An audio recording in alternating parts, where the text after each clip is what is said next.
Hello and welcome back to the A Sports Podcast. I'm your host, Ameer Hamid. Joining me today, it's the regulars, Brant DeBow, Hey, and Mauro Cesario. Yo. All right, so just before an you even average. start, we gotta talk about the biggest acquisition in Toronto sports of the week. Freddie Galvis to the Toronto Blue Jays. Big deal. Huge Nothing news. nothing like utility guys. No, I love it. Yeah. Love defensive replacements. I have a story about work, but I don't know if I can or should tell it. So basically, analytically, the site was down 12% on its views from the same day last year. Mm-hmm. And then once the Jake Muzzin trade happened, it was up 108%. It was soaring. It was incredible. The Leafs news is huge everywhere, man. So yeah, Leafs trade for left-handed defenseman Jake Muzzin of the LA Kings, sending out Carl Grundstrom and Sean Durzi and their 2019 first-round pick. Thoughts on the trade? I love it. Wow. I've said Muzzin since day one. Yeah, you did. You can play back on podcasts. I've said Muzzin almost every single time. He's huge, man. He's literally the defenseman. Yeah, if you for this he's 6'3" every time he gets on the ice. For the people that were looking for a defensive defenseman, this guy's it. But he can also score.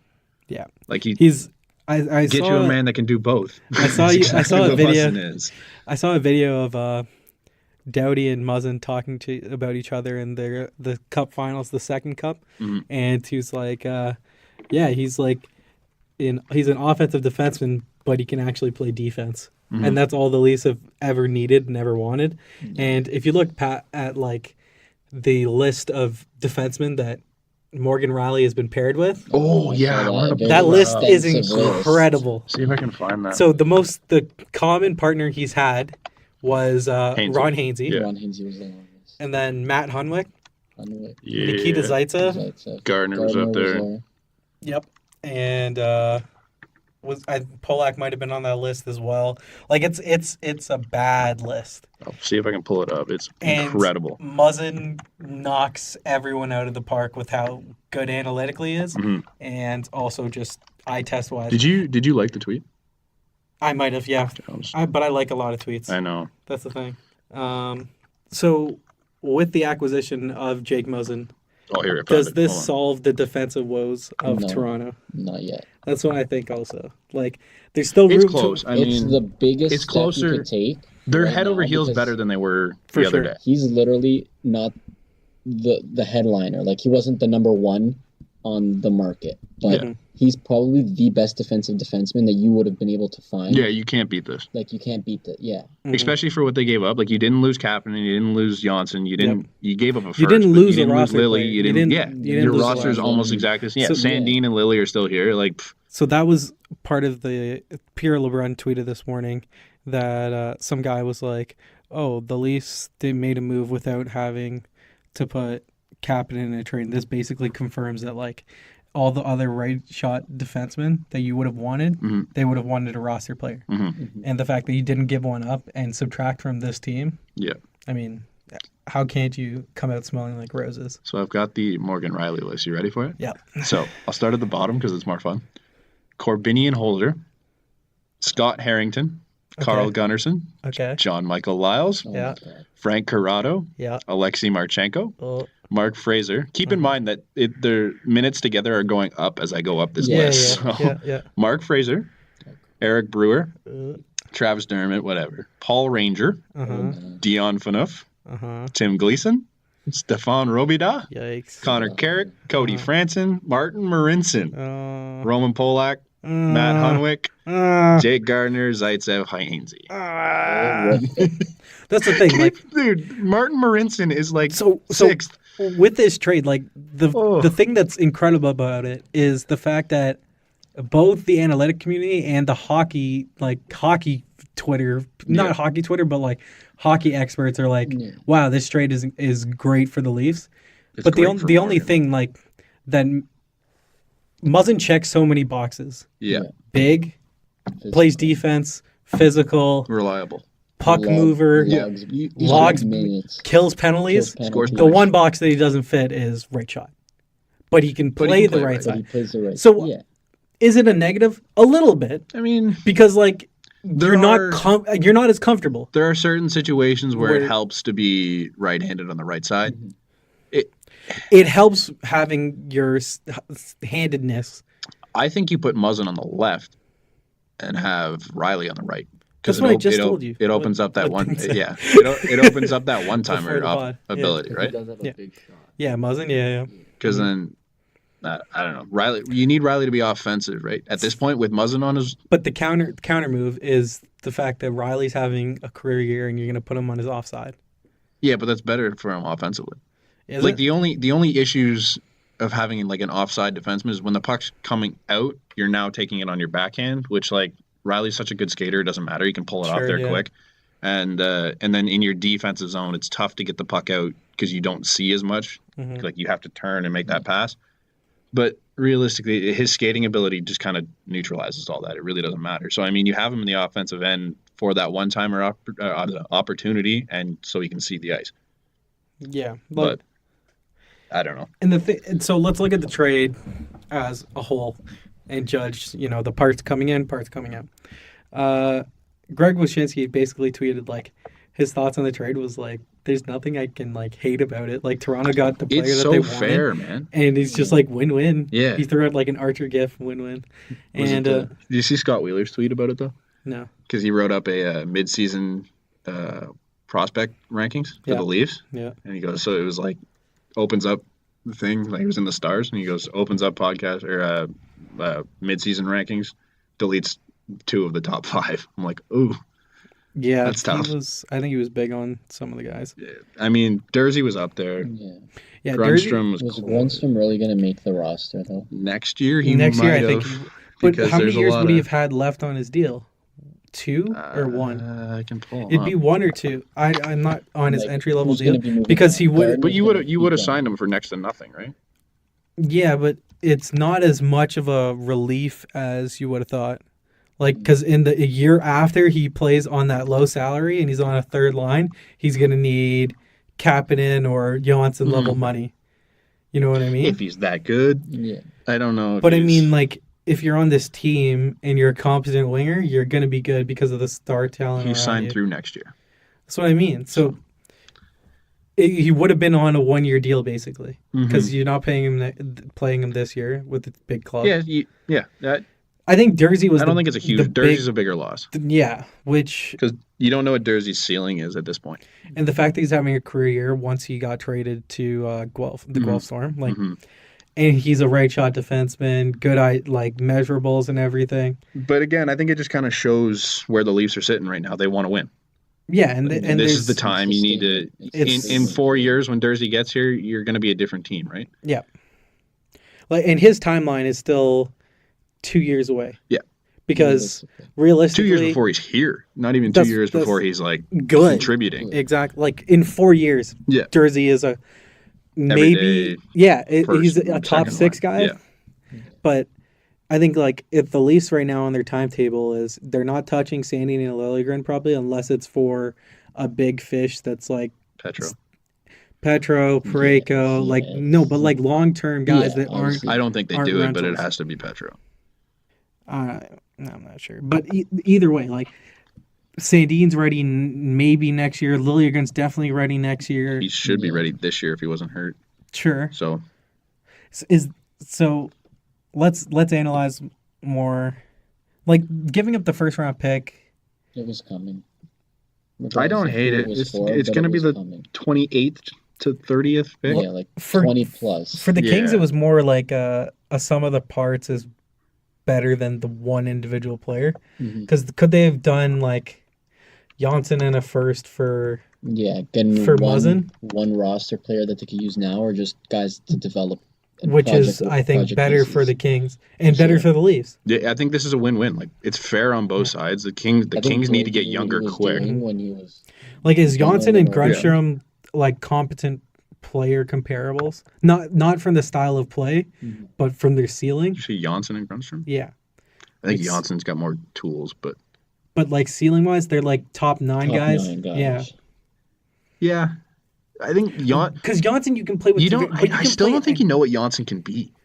because like he was hurt so much in the AHL. No, I know. And he hasn't really shown anything this year. No, he's also concussed, which is tough. But right now, yeah. I don't know if he'll be back by Friday, but they haven't really said anything. I don't think. Yeah, he's good enough that he can play on a line with Tavares, but he's not good enough to know like what is he. Yeah, you're not sure yet, right? So Grundstrom, you're good with giving him up just because he would have played like a key role next year, but you can always fill that role. Yeah, there's tons of guys. You got even in your own system. They got Engvall, they got Bracco, there's a handful of guys. There's something that people aren't taking into account is the veteran players that are going to be in free agency. Tyler Ennis, man, they picked him up for nothing. To fill that role. Sure, but the vets like that want to win a cup. Yeah, they're going to come here. Exactly. That you take less money just to play here. Like, I mean, even if you have to, you could probably throw a 6th or a 5th for a veteran guy that you want. Exactly. For the sake of a cup run. Like, it's not a big deal to give something like that up. No. To put that first round into perspective, going back to 2017, it's last a year, late first round pick. So like it's an early second rounder. 27th overall pick was Morgan Frost, which like he was good for. So it was like 28 was Shane Bowers. But what's Morgan Frost? Yoki like a Hyru, top 9 29. guy at best. But you won't know until 2 years, or at least 2 to 3 years. Eli Tolvanen went 30th. But Tolvanen's in the AHL. Like Klim Kostin went 31st. So like, there's some guys that have potential, but like you can find those in the second round, right? Like it's not. I'm still a little pissed at the Leafs that they didn't draft Keandre Miller. He's had a huge year for the 6'3" Rangers. Okay. Should we move on to what the Leafs do next, where Muzzin fits? What is your Leafs traded blank for Muzzin? Okay. Tell me who. Okay. I think I saw a tweet about this. So this Leafs trade, who did they acquire? So Grundstrom was a second round pick, right? Yeah, sure. So a second. Yeah. Jersey was a second round pick. Right. Yep. Second in 2016. Yeah. Last year. Last year. He was an overager. So they gave up a first round pick, the Leafs, and what they got back for Roman Polak for Jake Muzzin. Was it actually? Well, Grundstrom was actually one of the picks. Yeah. That was a second. But essentially, they're 2 second-round picks, and they're what you got back from San Jose for Roman Polak. They got 2 seconds for Polak? They got 2 seconds and some plugs. Right? I was waiting to drop this on you guys. I did see that yesterday. I think I might walk up and leave now. How do you pick up 2 seconds for Roman Polak? So you're basically... Yeah. On that Leafs team before Matthews. Wow. Yeah. So like you basically just traded Polak and a first. Basically. For Jake Muzzin. Essentially, like when you put that into perspective, this looks like a lot bigger of a win. That's what I mean. You're basically using house money at that point. Exactly. Yeah. These are assets that you shouldn't have had. That's embarrassing. Yep. I love it. Yep. I love it. It makes it that much more better. Go Dubas. And I think we had it here. I don't know if we had got to it yet, but like Dubas stole the whole point of like keeping the roster players like Kapanen's here, Jansson's here, Liljegren's here, Sandin's here, Bracco. Like Dubas took Yzerman's wizarding abilities and put it in this deal. I don't know. I wouldn't say it's wizarding. It's just he didn't lose anyone in the roster, man. He got the defenseman they need and didn't lose anyone from the roster. He literally used stuff that he's like, hey, I got this free pick from Roman Polak deal. Why not use it? Yeah, and it's brilliant. Yeah, but the first round pick is like on paper, even though it's not going to be a high pick, it's still on like peripherally, it still looks like a lot. Not a lot. Pittsburgh does it every year. That's why it doesn't really. Would you rather have used a first round pick? Like let's just compare. Sure. Penguins did a first round pick last year, or 2 years ago for Brassard. Yeah. Compare that to Jake Muzzin. Brassard's maybe a top 6 forward at best. Brassard's having a tough year, and he's been playing like complete trash this year. Sure. Injuries and things aside. No, I get that. But he should be better than what he is. He was the third round, the third line centerman they thought they could use for a deep playoff run. Yeah. Didn't happen. On paper, I was like, wow, that was a great made a run last year. Yeah. He looked okay. He wasn't very good. This year's been another story, injuries and everything. Wasn't it the year before they traded it off for someone too? Or they had already traded it off? They always trade their first round pick. Was it that? They've traded their first round pick a lot. Yeah, like I can't remember the last time they picked in the first round. That's why they have no prospects. But they're still a cup contender. So Daniel Sprong was their prospect. Yeah, and he was a second rounder. Yeah, he's not good. But I think that's where the Leafs are right now, right? Like you have your core, you have Sid Malkin, and the comparison that this trade is getting is McDonough last year. Yeah, I was going to say that. And if you look at all the analytics, Corsi, zone entries and all that, Muzzin murders McDonough. Well, not murder, but it's significantly better. And if you look at Ron Hainsey to Muzzin, it's absolutely incredible. Where it's like Muzzin's like, you'll see like bars all the way over to the, and then Hainsey's like 0-0-0, like 15. Give Ronald McDonald the benefit of the doubt. He's like 37, and I love him, so we're gonna keep on good terms with him because the good thing with this trade though is that it limits his role. He doesn't have to play 25 minutes a night. He can cut it down. No. Hainsey. Yeah, for sure. That's exactly what you want. You don't want your 37-year-old defenseman logging all these minutes. You can put Muzzin on the PK. You could throw him literally in any situation, I think. Like, the guy's there to literally log close to 30 minutes a night if you really need him to. Mm-hmm. And he's capable of doing it. Yeah. Is he your second power play guy? Jake's better on the power play, still got that ability to play. Jake's better offensively. That quick head fake he always does. All I know is that he won't get caught like Jake Gardner on a power play. Not the point. Just saying. You're not building for that. Your power play is to score, right? But points on a second, he's got 21 points on a shitty team. If you roll out two defensemen on a second unit, he had 45 points, I think it was. That's what I mean. Like, he's good. Who's on the second unit right now on the point there? With him? Yeah, are they using a second defenseman on the? No, it's a 1 D-man. I think it could be worth their while to try that. No, do 2 D-men because their second power play unit really isn't pretty. I think it's like he's got a hard enough shot. Nylander, someone from the fourth line. On the point, it says Patrick Marleau's on the second. Yeah, what the? You put Marleau in front of the net. I thought they switched it back. I thought they split it up. Maybe they didn't. They switched it back again. They had their regular power play line, but it was like Marleau, Nylander, Kapanen on the left, more on the right. Yeah, I think you could do Marleau in the middle. Let him screen the goalie. You got a shot on the right or on the left, wherever you want to put. Yeah, I don't hate that. Doesn't seed point shots with Muzzin? Yeah, doesn't San Jose do the 2D still? Yeah, with Carlson. I mean, it's Carlson and Burns, but it's close enough for your second unit. Why not? You don't have like that many goal scorers. I think it works when you have two of the best defensemen in the league.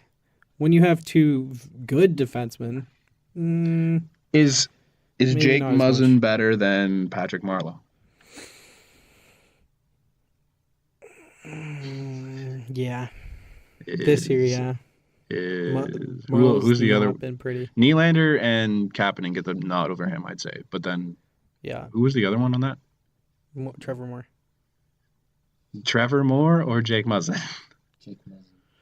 Trevor Moore's great. He's got so much speed. I think but power play. The Trevor Moore deal is more of a wizarding move by Dubas than the trade. On the power play? Yeah, I think so. I think you give it a look. He doesn't have the offensive tools. See what you got. Mix it up. Yeah, I don't hate the idea. I think they should try it. But of a 2-man unit? Yeah. Why not, right? Like I know literally just close out the last 40 seconds of a power play or half minute. I would like it if they're barely gonna play. I would want like, what's Muzzin on like the blue line basically, and I want Gardner just roaming everywhere. Yeah, and floating in and like skating around. Because then he's not hanging out at the back coughing the puck up. Exactly. But he still has the tools to move the puck around. And I want Gardner with the puck. Yeah. Just I don't want him near the blue line where he's almost cough it the up. Mitch Marner of that system. Basically, no, I agree. Yeah, it'd be fun to try. Mm-hmm. The power play sucks right now. It doesn't hurt to try something. No, for sure. Leafs moves. Yeah, what do you think comes next? So I don't think that the Leafs are done. I think that there's still. Everyone knows it's not if but when Zaitsev moves. Should we talk about this or should we talk about the lines regardless of the trade? Let's talk about that first, and then. You mean if they don't trade anything? So no, like right now. What are your lines right now? That's what I mean. Yeah. Riley Muzzin. I don't care which way. Mm-hmm. They'll probably switch throughout the game, to be honest. Yeah. It's like, dynamic. Which side do you get back on, like, at the certain time? Yeah. I'm interested with the idea of Gardner, Hainsey. Yeah. I'm interested by it, but I just leave it. I just don't like Gardner Zaitsev. I want to see first Hainsey with Dermott. And I want to see how much Muzzin changes the other pairings. I just think Dermott and Zaitsev look so good that like it finally made Zaitsev look like an NHL hockey player again. So why? But the intriguing one is when Hainsey is with Zaitsev, so Zaitsev can be a puck mover. Yeah. So you go Gardner, Dermott. That'd be fun.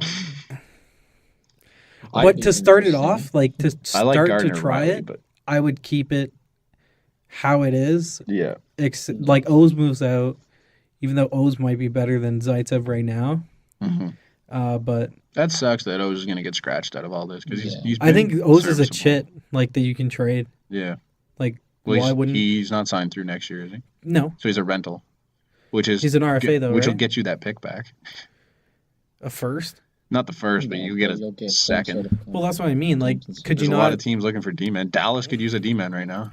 You had to bring it up. All right, let's look at trades for the Leafs. So the potential pieces I have that could still possibly be traded to the Leafs. Gudas, I think, makes absolute sense now. I hate it, but yeah.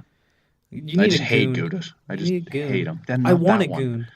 There's so many of them in the league. I want a goon. I take Mike Matheson over. Mike Matheson's not even a goon, though. No, but he's an idiot, and I'd rather have him. Well, of course you'd rather have them. Florida thinks he's worth Nylander for Matheson. Gudas, Pesce, but Carolina wants a roster player for him. I would give up Janssen for him, but I wouldn't give up Cap. I wouldn't give up Janssen for Pesce. I would. I think I would. Does he shore up that much that you're going to lose Janssen? Then you could run Gardner Pesce. That's great, but you'd rather have Gudas? I'd rather have any of Gudas or Pesce over Zaitsev at this point at all. At the expense of Janssen. I'd do it. Really? I would. So if you traded Janssen a second, Zaitsev for Pesce. Zaitsev, you won't get that deal. Why? That's a lot of salary going one way, and then Pesce's coming in. How's it a lot of salary? Because that fucking Zaitsev and Pesce is for. The thing, they're both. Janssen's an RFA at the end of the year, right? Yeah. So you're gonna have to pay him. So it's gonna be Carolina's to pay people 3. Let's give him 3. Give him 3. 3. So there's plus Zaitsev is 4-5. Nice. I thought it was 4-5. Maybe. Yeah. So just say 4-5 for argument's sake. So there's $7.5 million. What's Pesce bringing back? 4. So you're now $3.5 million. Carolina has space though, right? And Zaitsev signed for the rest of eternity. Like you're right that Zaitsev wouldn't be probably included in that trade. I think if you're going to, but money wise, I don't think that's the issue. You have to give up a better pick. Carolina right now is the most cap space in the league. And you'd have to retain probably. Carolina's the most cap space in the league. Well, that's the thing. Really? 16 million. Oh, fuck. Yeah. They could afford it, but why would you? They have Justin Williams coming off the books. They have. Is there not some big UFAs coming up this year? For them? They need winger scoring. That's what I mean. There's a pretty big winger that's going into UFA this year. Coming out of Columbus. No. Yeah, but they're not going to sign him. But if you have $15 million, you can afford to. Yeah, but why would he go to Carolina? He's going to the Rangers. Hand him 10-5. You don't think he's going to come to Carolina? I literally said, I want to play in a big city. With Carolina. Next to the ocean. Carolina's on the coast, is it not? Not really. It's close enough to the coast. New York's not on the coast. But he likes in the winter, it's not worth it. But he wants a big city. He said literally, I'll go back to Chicago. I'll go to New York. Yeah. I want the Can you imagine he goes back to Chicago? Jesus. Imagine Imagine Brandon Saad was actually Brandon Saad that was good, and he goes back to Chicago. Turn it around, maybe they put a line where it's just Panarin. What if it was Panarin and Saad? And then Saad turned back to Brandon Saad. What would happen? I would be pretty pissed if they end up finishing top 3. And then they sign Panarin too. It's like, come on. No, they sign Panarin. They get Jack don't have Hughes. Money though, do they? Chicago is back then. If they get that, Chicago's back. Are they though? What do you mean? I mean, Jonathan Taves isn't going to be Jonathan Taves for another year. Patrick Kane's still Patrick Kane on that goddamn team. That's it. He's doing non-Jonathan Taves things right now. Like, he's doing a lot better. Yeah, he's good. He's better this year. You're still paying him 10-5 to be like 75% of what Taves used to be. Kane's still Kane. This is a career year for Taves. Points wise, no. Yeah. Points wise, yeah. Oh, point. Yeah. Okay. So you. The good news is they have a handful of contracts coming off the books. Who? Chicago.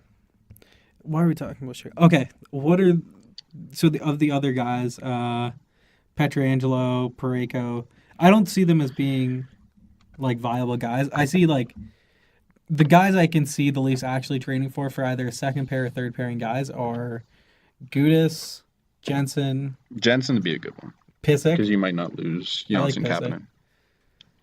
Pysyk, I think, might demand a lot more than Jensen. I don't know. Which one's Jensen? Is that the one Nick Jensen, Detroit, yeah. He looked good against the Leafs both games. Mm-hmm. I mean, I don't know. I think it's a minor move where maybe they move their second round pick for it. I mean, they traded for the last 2 years. I think at this point you trade for Brian Boyle back. I don't think you make another big move at this point. I don't think they're trading for a forward. I think it's Why would you? Bottom four guy, like unless somebody gets hurt. Bottom pairing. Yeah, even if they do, then it'd be a rental. It'd be an Artemi Panarin.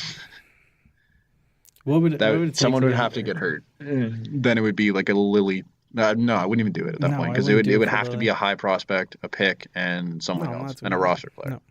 So it's not really worth it. Unless you thought this was your year and you weren't going to contend next year, which I don't see happening. I'd be like, take Patrick Marleau back. Columbus is a what do you call it? They're a playoff team. Yeah. They're second in the Metro this year? But honestly, I believe that Columbus should just blow it up. Blow it up in the sense of trade Bobrovsky and Panarin. Yeah, because they're not winning. You're losing them both. But then again, if Bobrovsky gets hot, doesn't matter.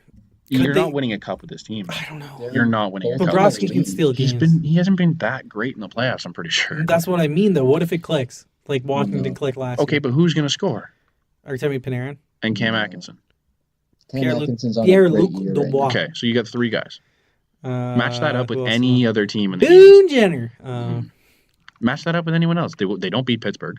No. They don't beat Tampa. They don't beat Boston. They don't beat Toronto. But what wins in the playoffs? Goalies. Yeah. Okay, fine. Matt Murray. Streaky. Hot as shit in the playoffs. He's been unbelievable. Andrei Vasilevsky is probably the best goalie in the NHL. Sure. Freddie, if he turns it on, is hotter than Bobrovsky. Hasn't been that. He was really good in the Washington series. Terrible last year. Holtby, yeah. It's tough, man. You can't bet on that. No, I did you not just hear me say that they should blow it up? Yeah. I'm just saying. Yeah. It's a possibility that they could all get hot and win a cup. Also, the Leafs could win. You're trying to catch lightning in a bottle. Exactly. That's what I mean. Is it worth it? No. Not when you're going to lose them, anyways. I mean, at this point, they both are in They should have tried to gone for it last year. Yeah. Because Werenski's on his entry-level deal, but next year he's not. No, they're fucked. I'm not worried about Columbus for much longer, to be honest. Any other D-men that the Leafs could trade for? Jamie Alexiak. Oh. Apparently his price isn't very high right now. Nor should it have been. Man, he's actually had a decent year, all things considered. Do you think he makes more money than Penny does? No. In advertising and stuff, Penny probably does really well. I don't know. Probably not, I don't know. I haven't seen her since she won the gold. Yeah, I don't know how much those athletes get paid for advertising. But I know Alexiak's getting paid. They don't get a ton to win. I know that. It's only like a few $100,000. Yeah. With the Olympics, it's all about No, you do. I don't think you get money for winning the Olympics. You gold, silver, and bronze get a small. That's what I mean. It's not a lot. It's only a few $100,000. I don't even know if it's. I thought gold is I think it's either $250 or $4. I don't remember. Alexiak's definitely making more money than her. He's making 2.1. They're both Alexiak, pal. Jamie is definitely making more, in my opinion. Is base salary 2.1 for the next 3 years. His base salary is 1.9. Cap friendly even shows still. 2. Yeah, his AAV is 2.1, but his salary is 1.9. Oh, that's a good. That so yeah, he's makes probably me wonder. More. But either way, what do you think about that trade? Well, you're a Penguins fan. So are you traitors. I know I am, but give them up. Jesus. I just don't get it. Melanie, what's your opinion? How can you be a fan of... Just throw it to her. Melanie, how can you be a fan of 2 teams in the same conference? And you can't say that you're a diehard Leafs fan? She doesn't know. Melanie, can you be a part of 2 dance teams that's competing for the same trophy? No. Damn right. You can't. Jesus! It's the exact same. It's absolutely the exact same. We're not directly affiliated, so all of what you said is null and void. No, it's the exact same. No, it's not. Yes, it is. No, it's not. Yes, it is. Because I'm not a part of either team. No, I'm not contributing. But you are to when you're a team. fan. Can you? Not directly affiliated. Can you want? Nobody. So, Mel, if you had a friend on 2 different dance teams, would you not want both of them to win at some point? It's impossible. It's also, there's always one friend that you like. There's always one that you like more. The Leafs. The Leafs is my friend that I like more. But if the Leafs don't win, I would love to see the Penguins win a cup. No, you again can't. And again. It's either you're all in or you're out. No, I'm not. Yes. I think you can support more than one person. Thank you. I disagree. Thank you. Because if you're a bigger fan of one, wouldn't you want put everything you have into that team? No, man, I don't make a difference on the outcome. Oh, so the Leafs don't win, you're not distraught by it. It sucks. So if it still breaks my heart more than when the Pens lose. Hypothetically, if the Leafs and Penguins met in the cup, you'd be fine either way. Shut your mouth. No, that can't happen. But in the Eastern Conference Finals, I would have my Pittsburgh stuff tucked away in somewhere. Exactly. You can't. Yeah, but that doesn't mean I'm still not a Penguins fan. It just seems so redundant to me. Why? Because I just don't like losing every year. Get used to it. I am used to it. 22 years old. I've never seen a winning Toronto team in a real sport, man. Hey, don't say it's not a real league. It's not a sport. What is a sport? It's not a league. It's not the real football. I get your point. They call it soccer. They've got more analysts than they have teams. They call it soccer. It's real soccer leagues call it football. Yeah. Football. What are you talking about? We're on Alexiak if the Leafs meet the Avalanche in the cup, and the Avalanche win 100, see now that's a different story. No, I don't know if I would cheer if the Avalanche win. Like somewhere inside me, I'd be like, all right, cool. No, but like, that's tough. That'd still be hard. I don't understand having multiple teams. The Avalanche have won a cup in the last decade, haven't they? No, wasn't it since 02, 03? I don't know, a while ago. But either way, like I just don't like Brent. You have multiple. You have like multiple teams for multiple sports. It's like baseball. Baseball. Where? Baseball. The Nats and the Jays. Rockies. I love the Rockies, but I wouldn't call myself a fan. You like 2 teams in the same division. I don't like Miami. You have a Miami. I like the Miami colors. I'll come clean sick. Here. I'm like a one fan. Like I'm a one team fan. Yeah. Every single sport except for the Penguins because I jumped Crosby bandwagon. Yeah, exactly. Junior. That's why I'm there. When he was junior, I loved to see it. Sidney Rimouski was unbelievable, and I'm like, all the way through. No. There wasn't anyone to like in Toronto. No. Like I had him in fantasy in every single year. So you don't think that you should give up that once the Leafs got good? No. I don't give up on it, but it's just not as big. Okay, so that's like saying... Would you give up on a 6 if you met a 9? No. What? Same thing. I need that explained to me later more. But okay, look at this. I was a Pats fan. Yeah. But I was really a Tom Brady fan. Mm-hmm. What are you now? None. I'm not. You just gave up on football. I gave up on... Yeah, basically. I don't have a team anymore. Because I hate Boston and the city. Well, they're fans, basically. Yeah, I just hate Boston. Exactly. Sorry, yeah. I know we have no Boston. Not Boston again. Yeah. Which is why I am okay with rooting against Patriots. I'm like, it'd be cool to see Tom Brady win. It's just boring to see them win. No, but this is my example. It'd be cool to see Tom Brady win. I want him to win. But when he loses, I'm really happy because I don't want good things to happen. I just like to see the world. Some people love to watch the world burn. I disagree with I think that you should have to give it up. Why? Yeah. I don't think so. Mm-hmm. Is it going to affect the Leafs? How does this affect the Leafs? Because you're conflicted when they play. But that doesn't affect them. They don't even know who I am. I'm not going to lie. I used to rip Leaf fans hard. So he's more to argue about than I am.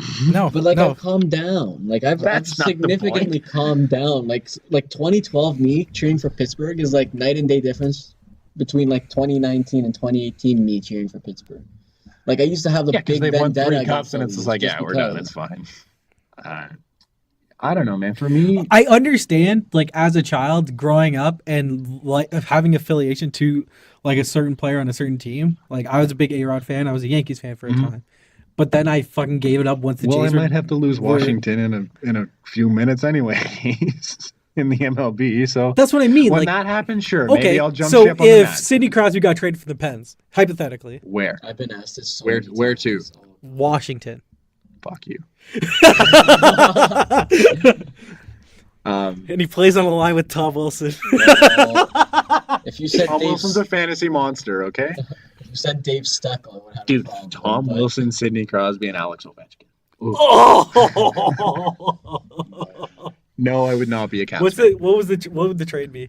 Kuznetsov and Backstrom for It won't happen, man. No, I'm not saying it would happen, but theoretically, that's not a Backstrom and a first might get Sid. No, value-wise. No. Prime Backstrom and a first might get Sid. No, I'm saying Kuz and Backstrom now. That's it. No. I think you need to throw in a pick. Do you think so? Yeah.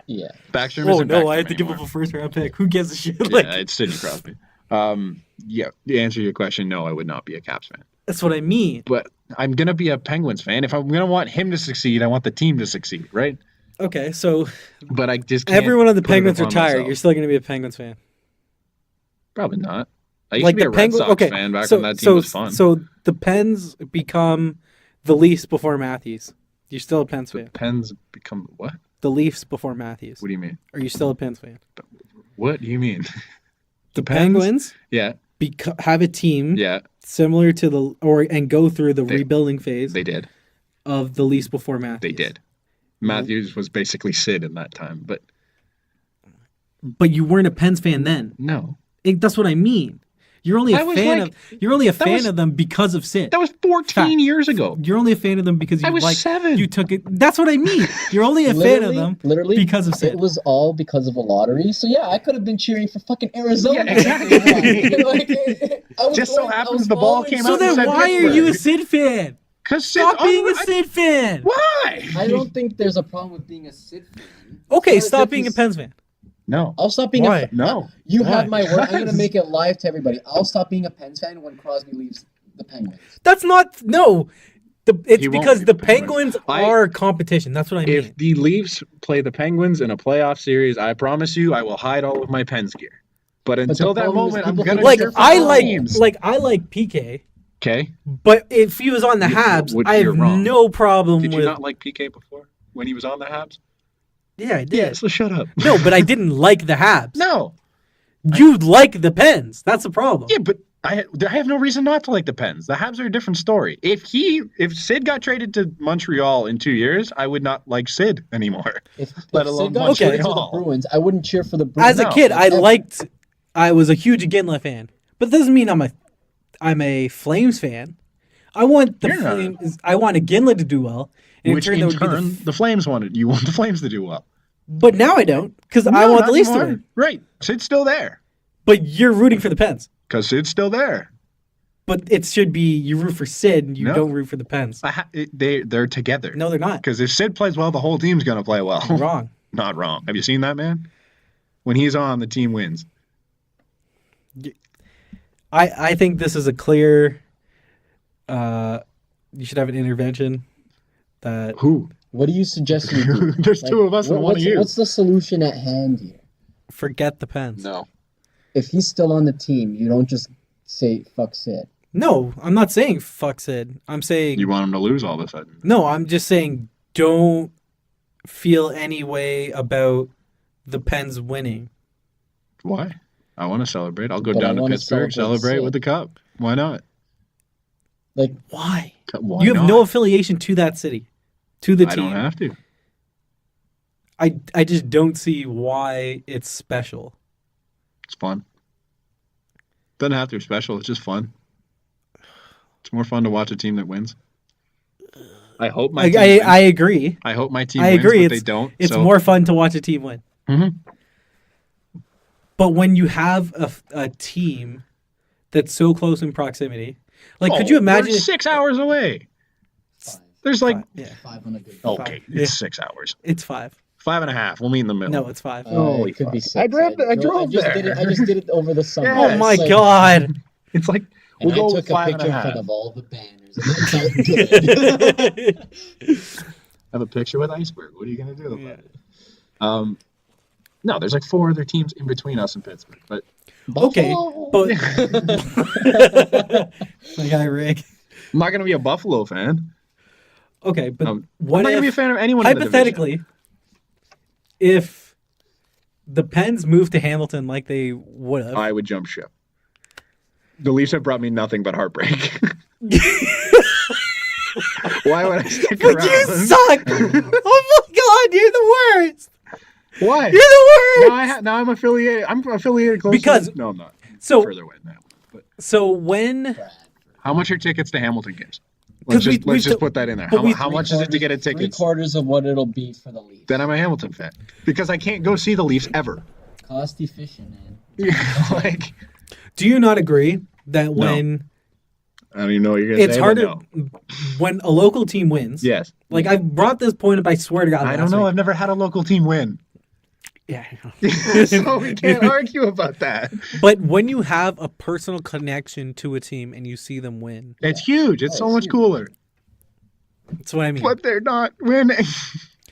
That's why, like, you guys will claim soccer's not a real sport. No, soccer's a sport. The world. Soccer's a sport, but the MLS is not a league. It's like when Jovinko it's like if won, your CHL team won. It's when like Jovinko held that trophy, like it was a new, it was like a new level when he of sat celebration for me. When he sat on the bench and watched their national team lose, it was great. Like if I ever saw Canada in the World Cup, it'd be a new form of celebration. I know you guys. Oh, so fuck Italy. I'm not gonna say Italy, but the one thing I'll never do is go against Italy. But if I saw Canada in the World Cup, Okay, Canada, Italy in the final. Realistic here. Canada's not making the World Cup No. final. Davies, what the hell's that kid's name? Alphonso Davies. Yeah. That kid's carrying us to a World Cup final against Italy. Who do you cheer for? You're saying Italy. Respect to my grandfather, I'm going to do it for Italy. Wow. You're not a real Canadian. You're on a podcast named out of the respect I have for my grandfather who taught me to love the game, I'm choosing Italy. Okay. I mean, my great uncle taught me my love for baseball, but I'm not rooting for the Yankees now against the Jays in a hypothetical somehow World Series. I'm Canadian or than I am Italian, but I'm gonna choose Italy. No, I'm fine with that. Except, have you been to Italy? Yeah. I'm technically. It would have been hilarious if you've never been to citizenship. It's like all of you are or you're not? I'm allowed to vote. I technically have Italian citizenship. Yeah. That doesn't all right, surprise me. That's a little more. Agreed. Where are we at? I've had numerous debates. I love this conversation to be honest. Because we've got challenged about who we are. We started with Jamie Alexiak. I knew bringing this up would open this can of worms. Damn it. Fuck.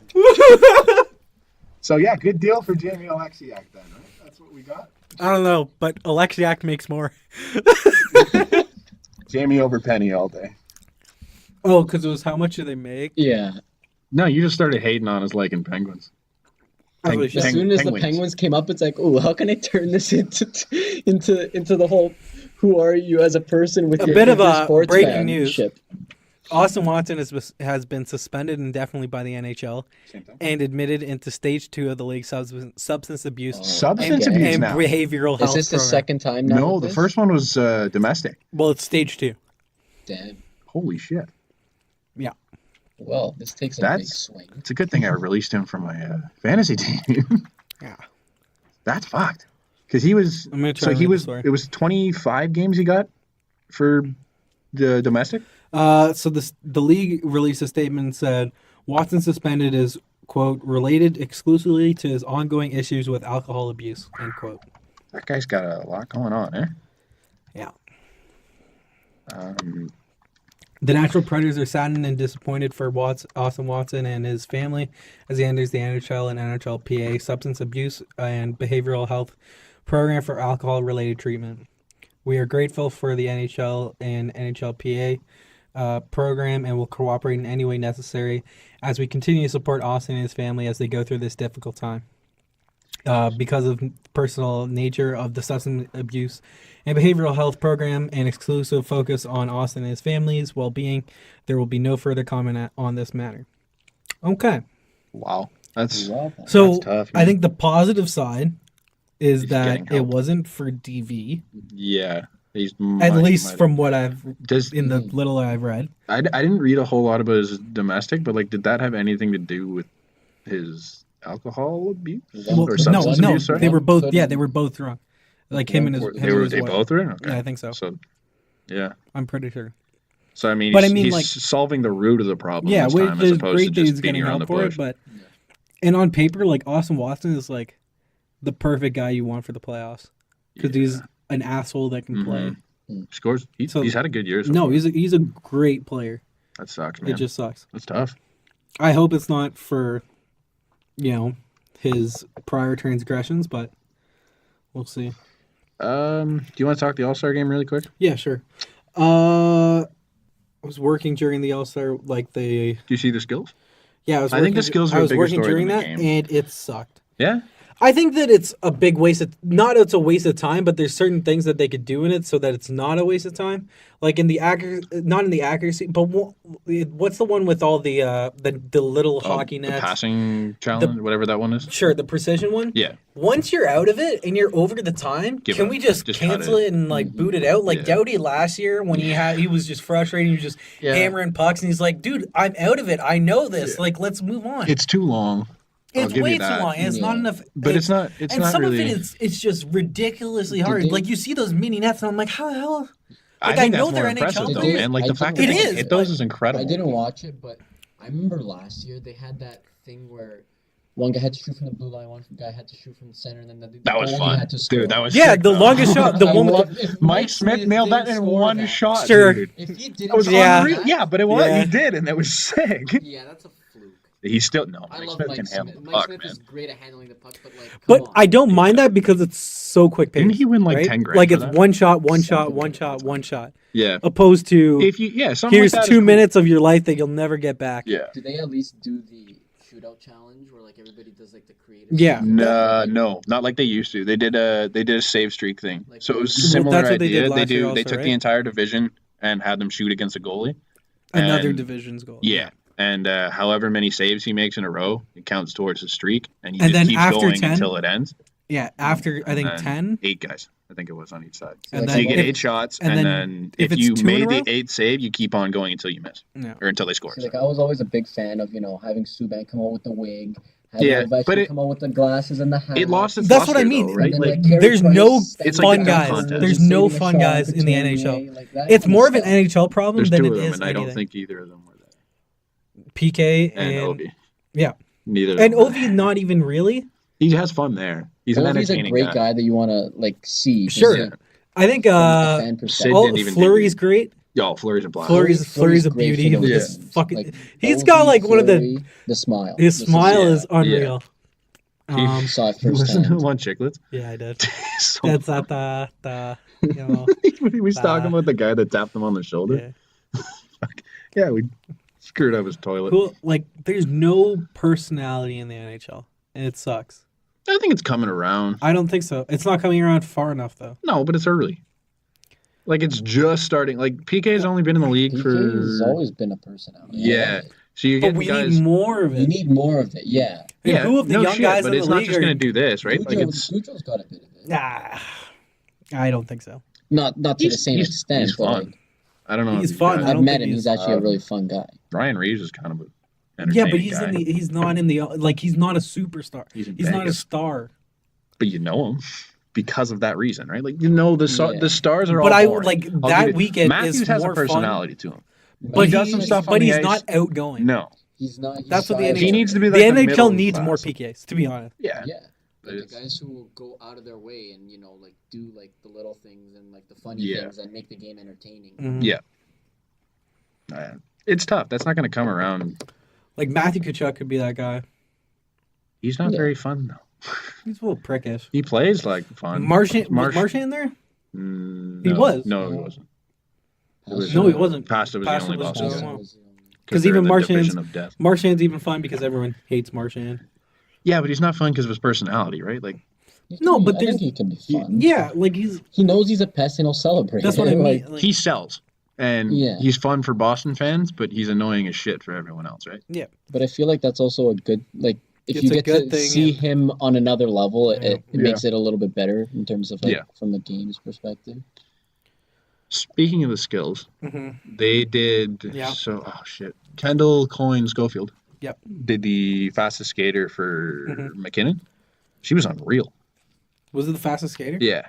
So she ran she did the first lap of the event. Yep. And she clocked in ahead of Clayton Keller. Yeah. Which is hilarious. And then Brianna Decker. Sure. Either way. Decker did the precision passing, did the showcase for it, and beat Leon Draisaitl.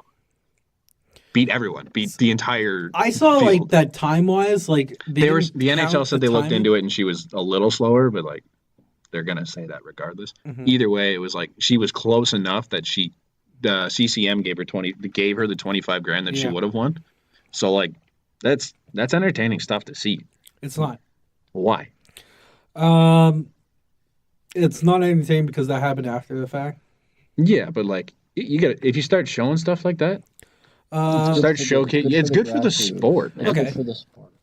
That's what you guys are cool with like the what's their league? There's two of them. There's the CWHL and then there's I forget the other one, but the other one. So you guys are cool with them competing in the skills? No problem. I think the All-Star game too. I mean, it's boring, dude. Like it's not from a business perspective. I think that what Bettman tries to do is sell the game, and I think collaborating with the women's game is probably the best thing that you could do for the sport. If you're trying to grow, it might not be the most entertaining thing that you could put out there, but it's the best thing that you could do to try and sell the game to everybody. Were you not entertained by Kendall Coyne beating Clayton Keller? I didn't watch it altogether. It's like, dude, she was flying. Yeah, she was. Like that's more entertaining than watching McDavid win it every single year. I get so bored of David. It's you knew going into it that he was going to win by like a second and a half. I was just bored. It was like he won by like half a second. No, it wasn't even. It's like 3 tenths. It's like Formula One, man. They came in like tenths of seconds. It's just not fun. He's gonna give him a puck. He might still win it.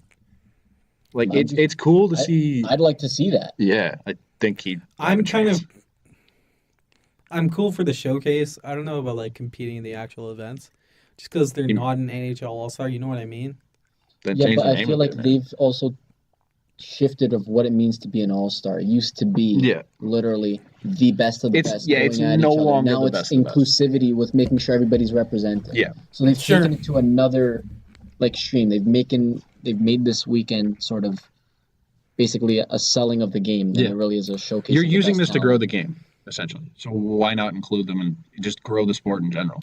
See, I'm all for growing the game, inclusive of women and all that, but like from the NHL's perspective, I'm thinking it's like Bettman, and I wonder why you do it. Because do they have any stake in their leagues, in the women's leagues?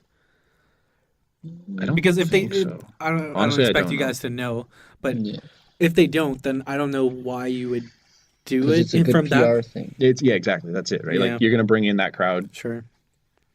get a little more respect. Is that crowd not going to watch regardless? Probably not. You're going to get more, at least for the first few years, you're going to get more people. That people might look at the NHL for, and it's basically your way of trying to make up for it. Say, what I this don't, is what we're doing. Yeah, I'm fine with. I understand we have Austin Watson, but we also did this. Yeah. Like I'm cool with them like showcasing the event, like, and it's like I think he'd have competing for it. Sure, I'm fine. I don't want to see a women's team versus a guys team. To be honest, no, I think you can mix them, but no, I don't want. I definitely don't want. It's in 3-on-3. You can mix them together. There's no contact. No, they have the skills to do it. No, but I don't. I I'm there to see the NHL All Stars. I'm not there you're not there to see. You didn't watch it. I did watch the All Star game. Did you? And you were bored. Sure. You're not the target demographic at that point. As soon as they got rid of the draft thing. Yeah, the draft was fun. The draft was fun. As soon as they got rid of that, I've stopped watching it. I don't know. It's one of the worst All Star games. Dude, the Pro Bowl exists. That's true. But 8 million people watch the NBA All Star game exists. Yeah, NBA All Star game is way better. I literally watched the Pro Bowl for like 4. They're gonna do a draft this year. That's gonna be so fun. Yeah, there's no defense. It's just. And the NHL All Star game is? No, they're both. They're all. The only one that actually is kind of different is the MLB one because it's an actual game, non-contact. It's like there's no defense to play. On the line still for and I'm pretty sure, the home field advantage still. They got rid of that this year. No, it was 2 years ago. Yeah, a couple years. It hasn't been that long. It's a couple of years. Yeah. The one thing like that is being brought out from it that I find kind of weird is like, eventually there'll be a woman playing in the NHL, and I'm like, well, that would be absolutely amazing, and I want to see that. I could see it. I don't know how possible it is. I could see it. You think so? Yeah. It'd be a cool thing. Like this is kind of the comparison I was thinking of. Like, but then I would say like if Radko Gudas exists, Tom Wilson exists. Yeah, no, there's definitely. But look at. And then I don't want like look at Johnny Gaudreau. He's built like a stick figure, right? Man. Yeah. Little. So like the comparison I was thinking of, like if you put Amanda Nunes and had her fight Mighty Mouse, that would be a fair tilt, right? Mm-hmm. So, I mean, you take someone of decent size in the CWHL and put them up against... The thing I think they're going to have issues with is there's no contact in the women's hockey all the way through. So, in order for it to happen... really? Like, even in the pro league? Nowhere there's contact. So, in order for it to happen, you have to start building it from youth hockey and teach them which how they're to not take going to it. do. Which they're not going to do. Maybe eventually. It's too dangerous. Or you go the other route and take it out of NHL hockey, which I think will cause a firestorm. That's awful. Yeah, because then you're just going all skill. You might be looking down that road. I don't want to. But it's 50 years down the road, you can't. Hockey is literally the mix of NBA and football. Yeah. In terms of skill, speed, hitting. So physicality. If you're playing pro sports, the whole point is it's the pace of basketball, but I'd say hockey's faster pace than basketball. No, but it's the pace plus contact. I'd say it's faster pace. It is a faster pace. It is a faster because they're on skates. It's more north-south. Contact is a big east-west is the same idea. Yeah. Oh, absolutely. They're doing it at such a fast pace, and they're doing it. And aren't concussions down? It's also killing people. See, I swear concussions are down. Now, because they're starting to figure it out, and they're taking these hits out of hockey, and you can't do this now, and there's no fighting, and you can't do this, and it's like, So, like, some of the things I'm scared of is, like... I don't want to see it. What if guys target girls that play? What do you mean? Like... You're just going to hit her because she's a girl? Yeah. Then you're a dick. Yeah. But if it's dirty, then I don't want like preferential treatment because I'm sure she wouldn't want. You treat him like any other NHL player. I don't know. I don't think it happens anytime soon. I could foresee it happening 15 years? Long way down the road. And I would go more than 50. Something they haven't planned. It's just a very long process. A part of me is also like, I'm for it and anti it at the same time. I don't know. Because like, it's two separate leagues. If they can hang with the boys, sure. If you can play in those games, fucking be there. But then it's not a two-way street. You know what I mean? What do you mean?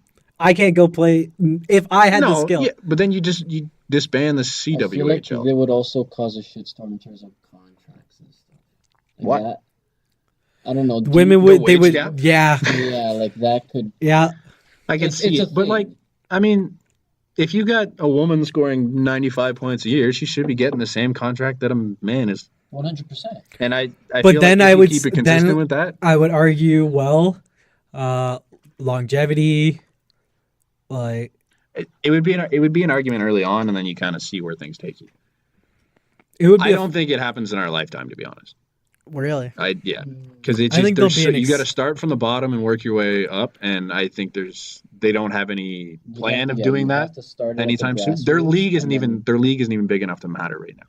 The CWHL is cool. Like there's no main television focus right now is to get ratings and expose the women's game. Like before you the can only talk NHL and CWHL meshing, is like you have to have like literally that much more coverage. The only to be honest, things... I would be more okay with like getting younger athletes, like guys, girls, whatever, be showcased at the events than the CWHL or whatever the other league name is called.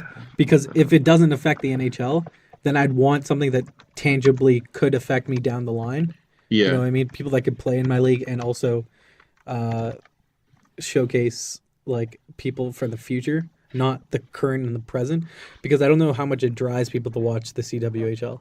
The other one is a National Women's Hockey League. But I think realistically, they got to build their own sport, build their own league, and maybe one day they cross over. You're right. It's probably a while. But you look at soccer. How big women's soccer's been huge for how long, right? Like it's not been good for the past 6 years, It's been a long time, man. Like on a national stage, though. Even the men's game is just starting now. When was the last women's World Cup? Is it the same? The Women's World Cup is this year, but like the big thing is always they have a World Cup. That's what I mean. Like 4 years ago, like it was big then. Yeah, that's just what I mean. So like they're 4 years. They're so far ahead of hockey. It goes like 1 year after the Olympics. So like the Olympics is a big thing, like because Olympics for men in soccer, they don't use all the pros. Yeah. But and that's why women's soccer is always going to be bigger than women's hockey. But this is what I'm saying America, though. So because there are easier, maybe the US. It's cheaper to play. It's a bigger sport worldwide because it's cheap as shit. But it's more quote unquote girly, if you know what I mean. There's a lot more girls signing up to play soccer than there are to play.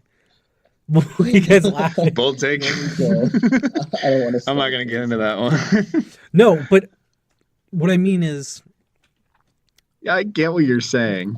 It's such a tough. But I get what you're saying. Okay, I mean, why do you disagree? It's still a toughish sport. Don't start. I think okay. I'm a defend this with my life. I can see him lasering through the side of my head right now. Yeah, that's true. No, bottom line is, regardless, they're that far ahead of hockey, and you don't hear any talk of crossing over. Yeah. So I don't see the NHL crossing over anytime soon. It could happen one day. I don't think it's in our lifetime. And the thing is, like, sure, throw them out there in the All-Star game also, like a team of them to play. Sure. You know how I'll put it? Like play the final team that won. Yeah. The women's soccer has the equivalent to like what the NHL has. So like women's soccer has like an actual like road to get to like good competitive play. Mm-hmm. But then like you look at the women's hockey, it's like the exact same thing for the men's soccer. Like there's absolutely no way to get anywhere close to competitive play. Yeah. And like until you find something for that for the women's hockey, the problem is there's two leagues. Do anything in terms of their biggest issue right now is there's two professional leagues that hate each other. Yeah. And they won't put them together, so you're fucked. You're not going to make money. You can't it's get like but it's also it's like if you had the NFL and the AFL and you didn't have, it's like if you had the NFL and AFL existing and you didn't have a merger. Yeah. But even like for the women, like you need like the equivalent of a CHL where like you have a very good minor system where people are able to go step from, you know, like the GTHL, you go to the OHL, WHL or Q, and then you go pro. Like there's nothing in place, or at least that I know of, for the women's sport in terms of hockey, right? There's like, no junior. Is there junior hockey? I don't think so. I've never heard of it. I think that says enough. You never heard of it, even if there is. That's why it's all about exposing it at this point. And the thing is, like the WNBA, comparing it to the NBA, like the WNBA is probably the biggest women's sports league. Yeah. I would assume so, just because what other, I don't know what the name is of. Like, does MLS have a version of women's? They have the women's soccer league in North America. WNBA is actually like shown on ESPN, ESPN2 and stuff. And good enough coverage. Yeah, and people are starting to watch it in the summer when there's no basketball on and stuff. And there's legitimate fans. Women's college soccer is big, isn't it? Yeah. But even that, in those leagues, you don't hear talk of crossing over like college. I mean, college people don't cross over anyways. They're just no. I mean, in the WNBA to the NBA. Yeah. That's what I mean. Like they're also. That's where physical build comes into play. Because have you ever seen a 7'2" woman? No, but if you had a point guard that could ball handle and shoot, sure, good point. Yeah, Nate Robinson did it. That's what I mean. Smaller than me. I think that would be the sport that does it first. Yeah, because it's less physical. A little bit. Yeah. It's still physical. It's physical. You don't need to be a specimen. Also, baseball could do it. Yeah. Yeah. As a pitcher? If you could throw hard enough, fuck it, why not? What's her name there? The softball? No. But in the Little League World Series? Yeah, her. Fuck. Davis. Yep. Something Davis. Monet Davis. She was unreal. Yeah. She looked great. Story. She looked great in the Little League World Series. Yeah. Does she grow into a pitcher that can throw 95? But Doubtful. The thing is, I don't know if the participation of these CWHL All-Stars in the All-Star game make a difference. Like, I guess it brings notoriety to the girls that are already watching. This builds their league, is what this does. It's like, wow, look at that. I don't think that's especially when they and succeed I don't like think this. That's what should be done. I think it's help younger people. If you have partnerships with the NHL and either of the women's leagues, then yeah, you should be doing that because you should be able. Absolutely. You should use this platform. That's but if there big. isn't, that's what I'm saying. I'm under the impression that there isn't. I think the NWHL is because I might have just read that, but I know for a fact that the CWHL isn't. Then you should, whichever league you're in affiliation with, you should work to grow the other league. Mm-hmm. But I think what the NHL should be focusing on is on like grassroots level. They need to build their own league. Realistically, the NHL is the smallest of the major sports. Because the NBA and the WNBA have some association. Yeah. I don't think they're too small to be the first one to make this step. Absolutely. Yep. Do we have any more hockey? I think we're. No. You want to talk UFC then? Yeah, I kind of want to go over there quickly. I have the article up. So, the suspensions got announced for both Conor McGregor and Khabib Nurmagomedov for their UFC 229 incident. Mm-hmm. So, have you seen this yet, Maroon? No. So, McGregor got hit with a 6-month ban, which they're both retroactive to the event. Last fight, yeah. So 6 months and $50,000. So his suspension's already almost up because I think it was October. Mm-hmm. Could be wrong. So he's almost done. Khabib, on the other hand, got 9 months and $500,000 fine. The 9-month could be reduced to a 6-month if he goes in front of the Vegas police department and records an anti-bullying message. That's where this thing hits me wrong. He can have his 9-month suspension reduced to a 6-month if he goes in front of the Vegas police department and records an anti-bullying message for them. Who should? Nurmagomedov? This is what I'm saying. What? This is what I'm saying. Like, this is the guy that was bullied through. Like, I don't agree with what Khabib did, and I think he probably should have a bigger fine because he did go after his whole team and he had his team jump Conor. Sure.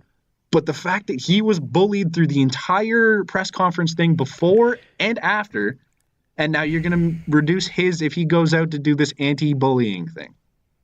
It should be McGregor with the 9-month, and if he does the anti-bullying thing, absolutely, then you do that.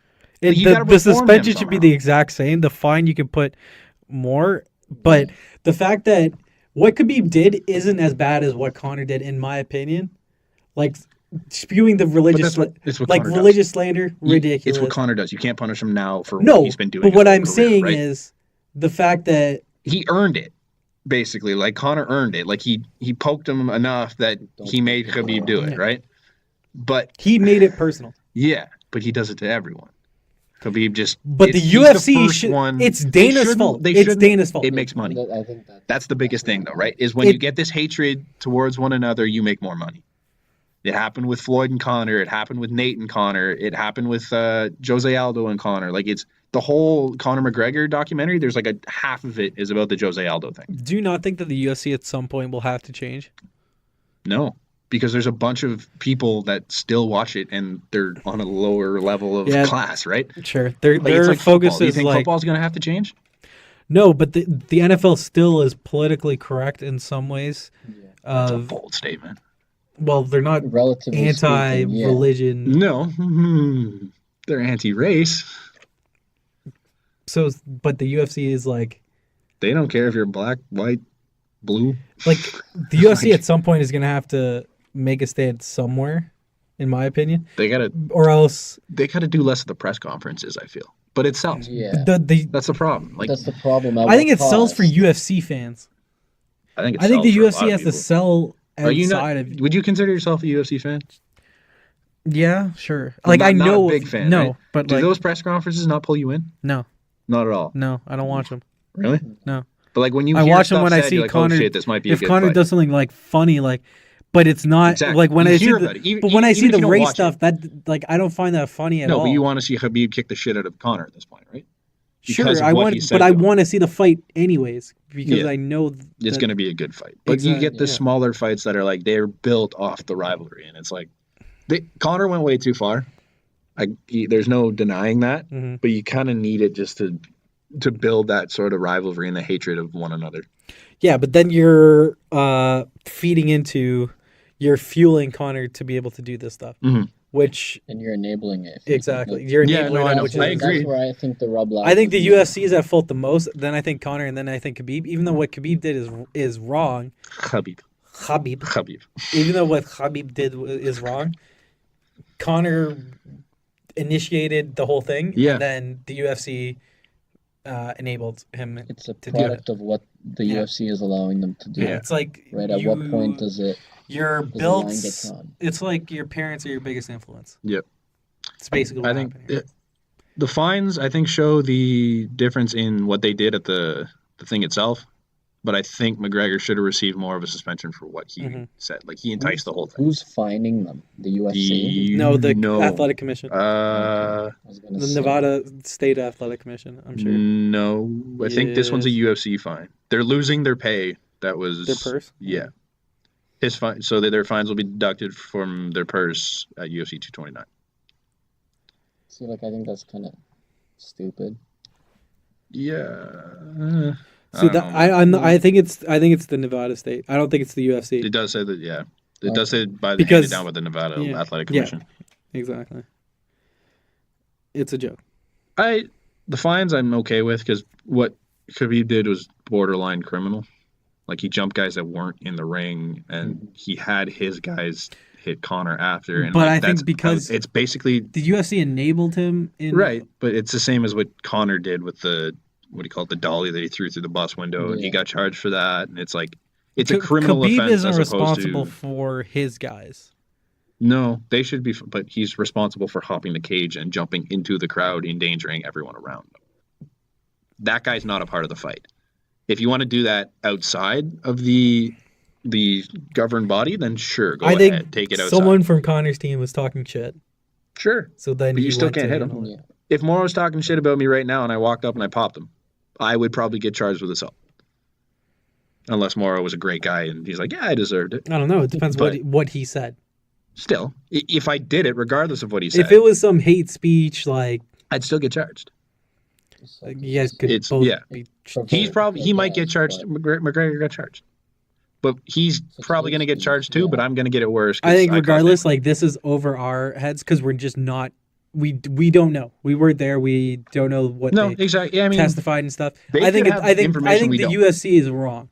I think Conor's. I think every party is wrong in this. Nobody's right. No. I mean, it's bad. Like, but that whole night, like, it should have been a crowning achievement for Khabib, and they took it. He took it away from himself in the moment. Yep. But it was caused by Conor in the UFC. Yeah, fair. And I think at some point, I think at some point the UFC has to step in. No, they have to change their stance at some point because sure, ESPN wanted it right now because of how much money it makes. Mm-hmm.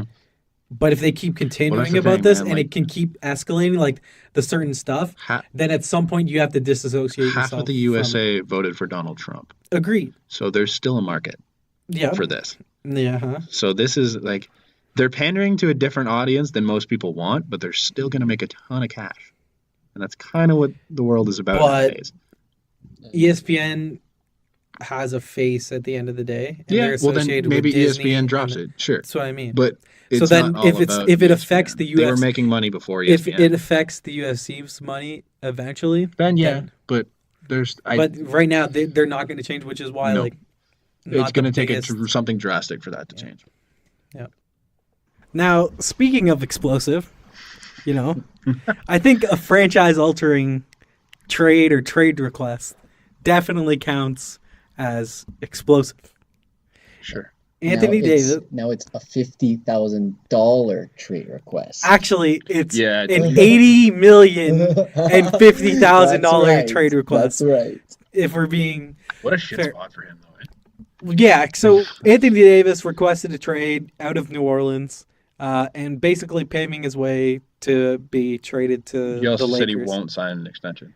Yeah, with New Orleans. Yeah, it's basically trade me now or lose me later. Yeah, or get left empty-handed. I mean, he's doing what John Tavares didn't. So everyone got pissed for him not doing that. So at least he's doing that. Yeah, but whenever you put it out into the world, that sucks. I mean, so then Davis was it was updated that he got fined $50,000 for giving a public request through his agent. Tampering. Through his agent, Rich Paul. Rich Paul, who happens to be LeBron's best friend. Oh. Yeah, he's their childhood BFF, but I don't think he's LeBron's agent. Apparently. So that's why it's okay. And so apparently the league's investigating tampering between the Lakers, LeBron, and Davis. Well, yeah, because New Orleans in their statement basically said we want the league NBA to look into it, to look into tampering and to hammer it hard because they believe that tampering is being done, which I don't disagree with because it clearly the motive is to get him on the Lakers. You know where tampering won't matter? Where? When he comes to the Raptors. Let's go! Yeah! My bars just went to is it on yours also? No, mine. I didn't really mine is okay, so it's possible.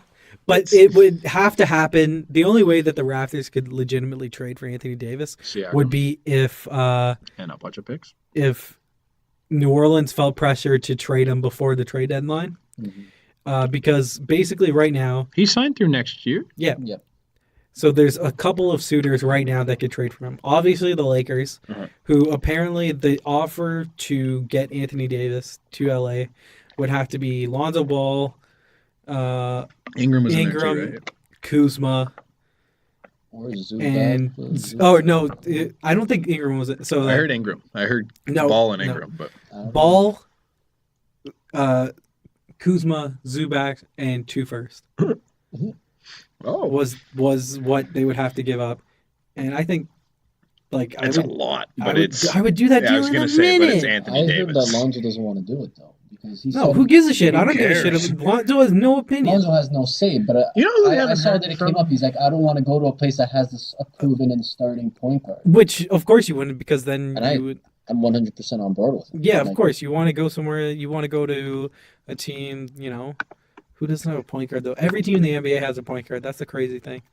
You want to go to Orlando, but Orlando's not going to trade for you. Well, they would trade for you, but they have no need for you. You know who we haven't heard from in a long time? LeVar Ball. I know, right? He was such a big story for so long, and now it's just who? Because his other sons are doo-doo. That's why. That's true. And Lonzo's not that great. I mean, he started out hot, he was ripping on what's his name? Was it Ball? LeVar? Yes. Yeah, not Lonzo. So there's a couple teams right now that could trade for him. The Lakers, as we mentioned, the Knicks. But the Knicks, I don't think are a possibility until the summer, where you know what their draft pick is going to be. If it's the first pick and it's going to be Zion, then no point. No, you trade everything, to get build around him. Well, no, New Orleans would build around him. Yeah. So then that would be the package that's most appealing to you. But another suitor would be the Raptors could potentially make a move. I think the Raptors would have to do it before the deadline. They would need to do it now because the big thing is after the deadline, not even that. After the deadline, because the next time you could trade is in July, which is when the Celtics could get involved because they no longer have to follow the Rose rule because Kyrie would sign a new deal in the summer.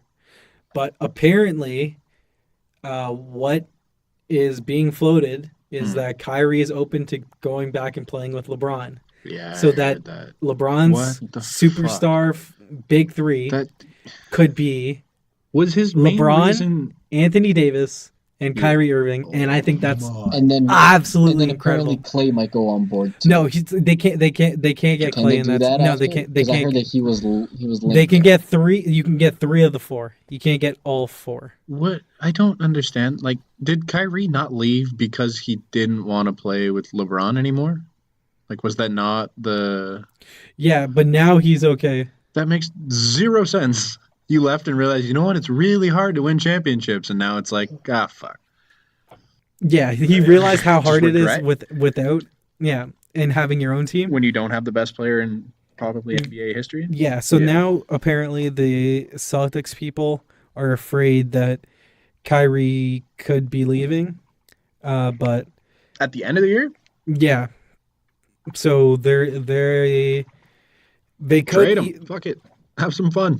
Well, so they could try to trade for Anthony Davis right now, but they would have to trade Kyrie. Yeah, you can't have both of them on your team. You can have one of them.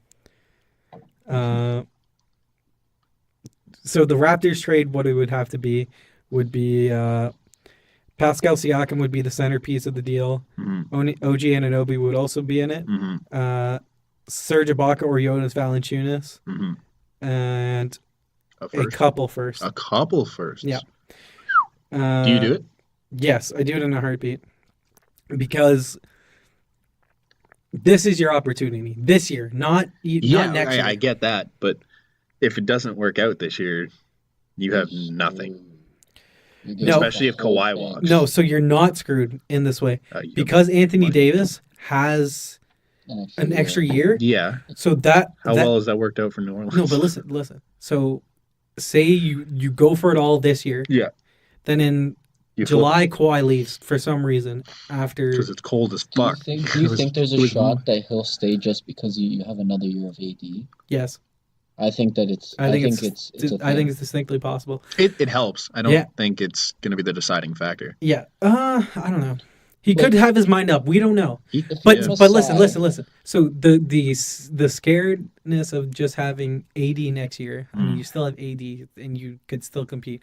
But what you would do is you would accelerate the rebuild, and then you would trade him. Do you though? Yes, because you would trade him. Yeah. And then you're back to the Celtics. Yeah, I guess it doesn't really for Jason Tatum. Yeah. And that's your piece to rebuild. Yeah. Because would you not say Tatum is better than Siakam? Yeah. That's what I mean. Tatum has more of a chance to be a superstar than Siakam does, as he's a complimentary player. Siakam has a chance to become a superstar, but let's say that's like a 10% chance. Mm-hmm. While Tatum has like a 40% chance. Siakam's kind of just coming into his own. True, but Tatum's only in his second year. But yeah, he peaked quick. Here's a question. If you're Messiah, like, are you not on the phone with Kawhi's agent right now saying, okay, I want to get AD. Is there a way we get a deal done? Like, I don't want to trade for this guy, only for your guy to walk on me. See, I don't know. I don't think it matters. Yeah, I don't think it matters because you're focused on is this year. I think you hit it on the head. It's got to be this year. Because I also don't want to put pressure on Kawhi for no reason. No. Like, where it's like, he doesn't need that. But if you're Kawhi in that situation, Anthony Davis just wants to win. That's what Rich Paul said. So if the Raptors make a run to the finals this year and Anthony Davis is on your team, how can you say no to that? And it's not even like... Because the Golden State Warriors still exist. But if you win a title, then how can either of them justify leaving? If they win it this year, then... It's not hard to justify. Because you've won a title? You don't need another one? You don't want to play in Toronto. It's like I don't know. But like, look. The market isn't it. If people are like, Anthony Davis won't want to play here because it's cold, he grew up in Chicago. Yeah, Kawhi grew up in L.A. Yeah, but everyone that was making a big deal about... The house thing's stupid. The house thing is absolutely stupid. DeMar did the exact same thing. Well, no, not even that. DeMar lived in L.A. Yeah. And then he bought This is in San Diego. It's 3 hours away from... 2.5. 2.5 hours away from Los Angeles. I think it's and in LA traffic, that's way further. Yeah, that's like 6 hours in LA traffic. That does not matter. Yeah. It means literally nothing. You're okay with giving up Siakam, though? Yes. I love Pascal, and I love him just because he's fun, he's energetic, he's youthful. He's not Anthony Davis. Anthony Davis is an MVP candidate. Anthony Davis is on the just like Kawhi is, but Kawhi's a little different. Kawhi's on the level of like a LeBron, KD, Kawhi's Curry, a freak. But Anthony Davis is just different. Yeah. He's like a different. I heard Bill Simmons talk about it. He's the most talented power forward we've ever seen in the NBA. And he's got the most beautiful eyebrow. The fact he can rock an eyebrow is absolutely incredible. Just a single one. Yeah. Why? You think over the course of his life he would have done something to that? I mean, it's just like people that don't get braces now, like J. Cole. That's like, why would I get one? The rapper Kyle, he doesn't fix his teeth either. Like that, it's just. But for singers and stuff, it makes sense because it's your voice. You don't want to fuck with shit in there, but it's an eyebrow. I think it's embrace your flaws kind of thing, and also what else would you be known for? It's kind of the fact that he's unbelievable. You could use it as it's like a marketing thing. You could also use it as at this point it is. But as a kid, did you not think, I don't really need one eyebrow? I'm sure that it wasn't. Yeah, it was pretty bad. And he had those. And he had those bad in college. Bad glasses. Did you see them? No. Oh, there's some pictures of them. Those ovally kind of glasses. Okay, yeah. Yeah, and he had that and he's a look, man. Yeah. So if the Raptors had any chance to get Anthony Davis, they would have to do it at this deadline. Yeah. And if anyone could do it, it would be Masai, but it's not smart to trade him now. Now, if you're New Orleans, do you just sit him out for the rest of the year? If you're New Orleans and you're able to get Siakam, OG, Valanciunas, and 2 firsts, I'd trade him before the deadline, not even worry about it. Yeah? Well, but you just sit him out. Who are you going to get next year? From the Well, if you had the Celtics in there, you can get Tatum Brown. Yeah. That's good, yeah. But now you have 2 pieces and 2 picks that could turn into something good. Even if Kawhi leaves, that's what I mean. It could be good. It could be a pretty high pick. Yeah. But the Raptors have to make that though. It was brought up to me. It's similar to the Blue Jays, to where would you not give up the farm? So the 2 years that they spent on top, ALCS back-to-back years, would you not give up these, have these last 2 years happen for that, how great a moment that those 2 years provided us? And you definitely do, because you had a chance to win it all. In hindsight, those deals were still pretty good. Regardless, it's the principle behind it. But I mean, in a way, the MLB was different because there wasn't a team on the other end just waiting for you there. But would you not say that if you get Anthony Davis, you're not scared of Golden State?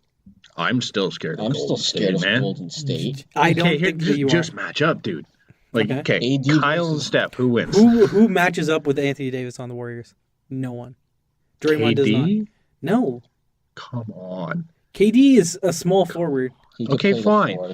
Yeah, but go by position. Okay, then. he plays the 4. He just backs him down all game. Okay, forget that. Go position by position. Sure. Lowry, Steph. Obvious. Yeah. Mm-hmm. Clay, I don't know Raptors positions well enough. Danny Green. Clay, Danny Green. Come on. Yeah. Okay, KD. Right. Kawhi. Ooh. That's what I mean. That's an even matchup. That's what I mean. Draw. Draymond, AD. Draymond, AD. And then who's left? It'd be Boogie and Surge. Yeah, Boogie. They're so deep, dude. No, they're not deep. That's the problem. They're starting, but their bench sucks. Who cares? Yeah, but you're giving up the bench just to. You don't need a bench. No, you're not giving up the bench. Throw the starters out. You're giving up OG. They got Iggy in there. And JV. No, just Siakam's a starter. Fred VanVleet. Yeah, you're not giving up Fred VanVleet. I love him. Yeah. Who do you have off the bench? Who's on the bench? Who's left on the bench? On the Raptors? Yeah, Norm, VanVleet. Yeah. So look, it's DeLon. It's VanVleet, DeLon, Norm, CJ, CJ, who is not CJ. No, he's back. Okay. Greg Monroe would be your big man, so that's not great. Yeah. You would trade for another big man off the bench. If they go after another role player that can log you some minutes for when one of them isn't on, I'm for it. Yeah. Sure. I think you have to make that move. But sure, their bench is bigger. If you pull out all the stops in order to do it. I'd do it. I'm not disagreeing with you. I'd do it in a heartbeat, but I'm still scared of Golden State. Okay, so say right now, the Raptors and Golden State meet in the finals. What percentage chance this Raptors team, without, no trade, they just go in today with this team, what percentage chance do you give the Raptors to beat the Warriors in a 7-game series? 24. Really? 24. Pretty high. Percent? Yeah. Yeah. I was going like 5. All it takes is one leg. Yeah, all it takes is one leg from now until for then. sure. Yeah. Which is one leg of who? Steph Curry. Okay, you still have 4. Durant. Both of them? One of them. It only takes one. They've won it without him easily. They walked that entire. Okay, the last 2 years. The last 2 years, if they didn't have Kevin Durant, they're not winning the title. Steph wasn't even healthy last year. Kevin Durant was making ridiculous. Who do they have on their bench? So you lose one of them, you have the other one. Have on their bench on Golden State? Yeah. Iggy. No one. Iggy's not Iggy anymore. Iggy's not the big. He also doesn't have to play. Iggy's like cliff dove. Okay, so here's my thing. I'll do it. I do the trade. No, obviously, but okay. So say that. Yeah. Like, I don't want to just look at this year. If next year Cousins leaves and Clay leaves, you're probably gonna have a better shot next year. And KD leaves. You're gonna have a better shot next year than you will have this year, and I think that is probably what's going to be most important. It's just whether or not the Kawhi factor. If Kawhi leaves, next year doesn't matter either, because you're reset back to. That's why I'm so. But isn't it kind of the same? It would be the Raptors right now. What I think your point makes sense, where you bring in AD, and if Kawhi it's insurance if Kawhi leaves, because then you can trade AD. Yeah, and you recoup the assets from the AD trade. You don't really lose, because then it's just like it's just a matter of getting New Orleans on board. Yeah, and if Masai could do it, he brought in Kawhi. If Masai could do anything, yeah. Okay, here's a hot take. Okay, but wait. Go. So, what would you say the percentage chance that the Raptors could win if they had AD? For this year, or just for over the next 2 years? This year. I think it's like 35. That's what. 40. Yeah, mine went from like 5 to. That's what I mean. 35. But 30, you're gonna go into a finals being with a 35% chance you might win it. Yeah, and you beat them both times this year without. Yeah, but they're not a regular. They don't play in the regular season. They just kind of show up and have fun. But I still think their bench is so bad. Like, unless they're on the buyout market, it hasn't mattered ever. Their bench has not been good ever. The problem with the Raptors is they got to make it. One guy. They've never gotten over that hurdle yet. Sure, but if that's the biggest thing. They got to break the hurdle. Like, and you know who can help break the hurdle? Kawhi. I get that. But we're saying that as soon as we get Davis, we're automatically in the final. Yes. I don't think it's that. Yes. Yeah, you are. You are. It's the Raptors in the playoffs. No. I know it's something that's said all over America. You're the most talented team. Come on. You're the most talented team in the East. I know it's different because LeBron's not in the East anymore, 100%. Yeah. But it's still a matter of Even if LeBron was still in the East and we had both Kawhi and AD, I know we'd beat them. Like, I'm 100. Okay. What if LeBron was on Boston? Okay, no, we're not beating them. No, we're not no. Okay, look at our matchups then. Yeah. Let's look against the top 4 teams in the top 2 at least. Against Boston, the lineup would be Kyrie, Kyle, Kyrie. I'd take Kyrie. Yeah. Marcus, Smart, Danny Green, draw. Tatum, Kawhi. Hayward? Marcus Morris. No, because Hayward's coming off the bench. But I guess Hayward, AD. No, Hayward, Siakam. And then Serge Horford. Horford. It's Horford slightly. Depends who shows up. But Horford this year, Serge has been money this year. Serge has been really well. When he splits time. And then you put AD in there and... Different. It's different, for sure. Like, you could argue the Raptors have the better player in the series already with Kawhi over Kyrie, but if you add AD, then you have the 2 best players in that series. AD has never played a postseason game. Yes, he has. Yeah, they got swept last year. Oh, wait, there you go. Okay. Yeah. He's played 4, if anything. No, he's played more than 13 postseason. No, they won a series last year. 13 postseason games. Yeah, they won a series. They upset Portland last year. Okay, that's right. They swept them, right? But then they got swept. No. They won in 5. If they got swept, I'm not looking at game by game. I swear. No, New Orleans 9 games, so it was a 5 and a 4. So either they swept or they got swept. They upset Portland. I know that. Yeah, they won against Portland. Yeah. That's right. The year before they played Golden State and they got swept. Yeah. I don't know. Look, and the thing is AD likely? No. Is it possible? I think there's like a 5% chance. Or don't they have the best odds to pick him up? Well, out of teams to, like, what team is he on after the trade deadline? It's New Orleans first that he just doesn't get traded, or after second. Which means shit, but it's cool. Well, they were right with Kawhi. Yeah. Like Vegas was right. Even a broken clock's right twice. So perspective, Darren Ravel just tweeted this out. Perspective: fining Anthony Davis $50,000 is equivalent of fining the average American $86.25. Incredible. Being an athlete must suck. So, we have a little time. So let's have this like conversation of you're an athlete. Yeah. You're in the NBA. Yeah. Oh, thank you. Yeah. Wow. I made it. Wow. That must be tough. I'm pretty short. Steve Nash. Oh yeah. Shooting blanks now? Then I realized now you just shit bricks. All right, so you're on Orlando. Oh no. I get to play with T. Ross? Yeah. Good. Or I want to say a state where there is taxes. Or does New Orleans have tax? I don't know. I don't know very much about. But say you're on shitty team. Insert shitty team. All right. But you've played there for the last 7 years. All right. But you're eligible to sign a supermax extension. Okay. So that I think it's like 5 years, $250 million. Okay. With Orlando. Yeah. Or I walk. Or you walk to the team and city of your choice. Take how much money? And it's an $80 million difference. For how long? For one less year. And so it's like $50 million. What team am I going to? For the 1 year plus any of your choice. Any of your choice. Would you do that? No. You would stay? I'd take the money. Fuck it. Yeah. I mean, like, you got a career after. It's tough because like I don't fault AD for leaving at all because New Orleans sucks. New Orleans sucks. Well, Boogie didn't walk. New Orleans screwed him. They didn't. Didn't they try to re-sign him? They offered him a deal, didn't they? They offered him. They didn't offer him a deal. That's what he said. That he did. No, they didn't. But they didn't even offer him a deal. They said they did. They informally did. They never. Oh. They never actually offered him. I think that's. Can't remember what podcast I was listening to, but they said, Boogie never actually. Regardless, they gave him a chance to try and win. Like they brought him on board. Absolutely. They brought him to but. What?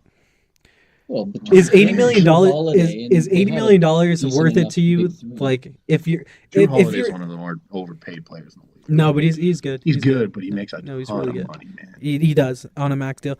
But I kind of agree with AD and like I want to go where I want to. Like money doesn't matter at this point. It depends on your personality. I'm set for generations. My grandkids are set. Like yeah, it depends who you are. I have so much money that like.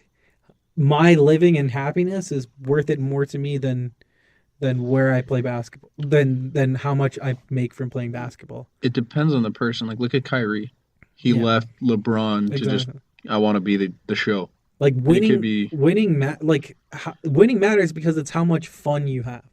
But how much fun is it to go to, say you went and played for Golden State and you're like, you're guaranteed to win. I think it's fun. But is it more fun than carrying this team that you've played for 10 years? That's what I mean. It's a burden playing for them. But like is it worth $80 million? If they eventually build the team and you can carry this team. But I don't think they can. I wouldn't trust their ownership. No. It's been toxic from the start. Like they signed bad contract after bad contract. Like Solomon Hill, they signed for 4 years, $40 million. Yeah. He's a role player at best, and he's an anchor, and it's an awful trade or signing that they made. That's why I just don't fault him because I feel like it's kind of easy to point the blame at him because it's like, yeah, it's like, look, if you were in that situation, like I'd probably pride myself for being able to carry a team, But like at some point, when is it the decision I need to make that's best in my interests, right? Like, that's why I kind of went with Tavares too, where it's like, what's in the best interest for myself? Yeah, like my quality of living is so much higher. Because regardless, the money's going to be there. Yeah. Regardless of however many. I don't know if coming to Toronto was in the best interest. No, but it's his quality of life. Yeah, it's. Dude, you could have lived in San Jose for like. Yeah, but it's all but for him, it's for him. Like it's his happiness that he'll get if he wins a cup with the Leaf. It's about what he values more. Yeah. It's about. Does he it's care living about close to his parents. It's growing up where it's living where he grew up, where he's comfortable. Like that's why I kind of applaud. Like I look back on it, and even though it like hurt me at the time, I applaud like the 2010 Miami Heat and what they did, and like they're like, oh, we want to go play with my friends and try to win a title. Like, look, it sucked for us because Chris Bosh left. Yeah. And as a kid, that emotionally scarred me. It was the only thing we had. But yeah, like I remember. I think I was. How old were we in 2010? 8 years ago. 9 years ago at this point. Okay. It would have been 14. 13. Yeah, I remember crying when I saw LeBron was going to Miami. Emotional little 13-year-old Ameer. Yeah, facts. Like it sucks if like you're a New Orleans fan it sucks to lose anyone like. And the fact that he's like a franchise guy, and like we could transition from this, but like as like your attachment to athletes. And I see like that Roy Halladay's wife is like Roy won't go in with a Blue Jays cap, and like that like I don't want to hate it, but I know that's the exact thing I had. I can't hate it because I was like, man, I understand what you're saying, but I want him. He played like 2 years. He said he wanted to do it. Like the sentiment is great. Like of course he was a baseball player. Yeah, he's going in the Hall of Fame. He was a Blue Jay. It means something to the fans, but I understand like. I don't think the Philly fans would care as much. They have Hall of Famers. Yeah. They have a lot. I know. We have one. And he was barely ever a Blue Jay. Like, it hurts. It's Halladay was the only one that ever built his Hall of Fame career as a Blue Jay. Yeah. What do you call it? You just associate him with the Blue Jays. Alomar was good. Alomar went to, like... He didn't even start San Diego. Yeah, it was just... Baltimore. Cleveland. He's been on the. He wasn't really like as much as he was ours. He was a Blue Jay, but he wasn't ours. Yeah, exactly. Like Doc was ours. Exactly. Sucks. I mean, you can't hate it. But no, I don't hate it, but like, I'm just a little sad. How long was he with the Blue Jays again? 13 years. So that's like literally Sundin. Yeah. Yeah, it's like if Sundin going in as a Canuck. No, if Sundin didn't go in abstaining and saying, "Yeah, I'm not going in as a." Yeah. And the reason, like, why those were the two guys growing. And the reason why we can't hate it is because she's a widow, and you like the status. Who? Him and his wife. There was not a lot of positive things. That's not. I disagree with that. It's that. Did you hear there's rumors that the Phillies like flew her out there for. I heard that they were doing stuff. No, more of like aiding them. Yeah. Financially or whatnot. So, if that's the reason, then that's fine. Fair enough. No, I think that's it sucks. I think that's dumb. If she did it because like of a personal vendetta, 12 years he played. Like a personal thing against the Blue Jays, like to spite them, then because you're not really spiting the team. They don't care. You think? No, but it'd be more spiting them if you chose the Phillies, but the family decision was to just go in as an MLB player, right? Without any affiliation to anyone. So it's not as if But in a way it does feel like a slap in the face. You know what I mean? Yeah. How many years did you spend with Philly? 3? 2? 4? Yeah. 4 seasons. He only played 13 games in his last year. Yeah. He also retired as a Blue Jay. Came back to retire as a Blue Jay. He signed a 1-day contract. Yeah. That was the thing that I totally forgot about that until my mom brought it up. I'm like, well, and it was sucks. Also you saw the clip where he's like, if I go into the Hall of Fame, yeah. I want to go in as a Blue Jay. Right. And I'm just like, well, I feel like that should have like a big hearing. Like that's his wish. That was the one thing because they're like, yeah, we figured it'd be his wishes to respect both teams. It's like, no, he literally said he wants to be a Blue Jay. Yeah, it sucks. It only sucks because we're Jays fans, right? It's a shitty situation. Yeah, exactly. Like, and there's no right answer. You can't win on that one. There's no wrong answer. Do you want to stick with the MLB for a bit? We got a little bit of time. We have time. Do you want to talk about the Galvis signing? It's not huge, but no, it's cool. It's an interesting signing that just because, like me and Brant talked about this prior, you couldn't have Troy Tulowitzki play this role that Freddie Galvis is basically going to play, just because you can't rely on Tulo's health. Now people might be like, "Oh, well, you're spending how many millions paying guys that aren't playing for your team?" It's like, what do you want me to do? I need guys that can actually play adequately. He wasn't playing for our team when he was here. Exactly. So what's the difference? I'm sure he spent like as many or close to games on the deal. On the well, he missed all of last year. With the team. Exactly. So there's 162 already. Yeah. So Freddie Galvis, he's a good slightly above average, like he's an average player. Yeah. He's not going to turn the. So what the signing basically is insurance that it's Lordy's. You have to go out there and play. Yeah, we're not just handing you a job. No, it's he's going to hit. It's you need defense. To be able to play defense, or else you're not going to play. Yep. Because it doesn't matter if we score runs, we're going to lose anyways this year. Yeah, and I mean that's a given. Yeah. This year it's just a waiting year, trying to. It's trying to bide your time and boost the value of other guys that you don't plan on being a part of your rebuild in order to trade them for more assets. Your Strowmans, your Sanchez's, Ken Giles. He's a guy that can get you something. Is Kendry still on the roster? Kendry's is on it, but I don't think you get too much. You can't move him. A low-level prospect. No, you can't even move him. You'd have to eat the salary. Which is fine. This is the last year, right? Just eat it all. This is the last. Yeah. It was what 3 years? Yeah, no 3. No, it's 3. I know that because him and Edwin are the same thing, and Edwin was gone for 2 years now, which is kind of crazy. Like, where does Craig Kimbrell end up? I don't know. Does Craig Kimbrell get the money he wants? No, because he said he wanted 4 years, 120 million or 100 million, which is like not that much more than his last deal. Craig Kimbrell's is one of the most overrated. Players in baseball. I saw this tweet. I think you might have read it already, but there's this tweet from Eric O'Flaherty, the former Brave. He said, Kimbrell's already 14th all-time in saves. Here's what the top 10 were at through their age 30. So Mo had 165. Yes. Hoffman had 188. Smith 209. K-Rod 294. Franco 211. Wagner 181. Dennis Eckersley had 3. Joe Nathan 88. Reardon 162. Craig Kimbrell 333.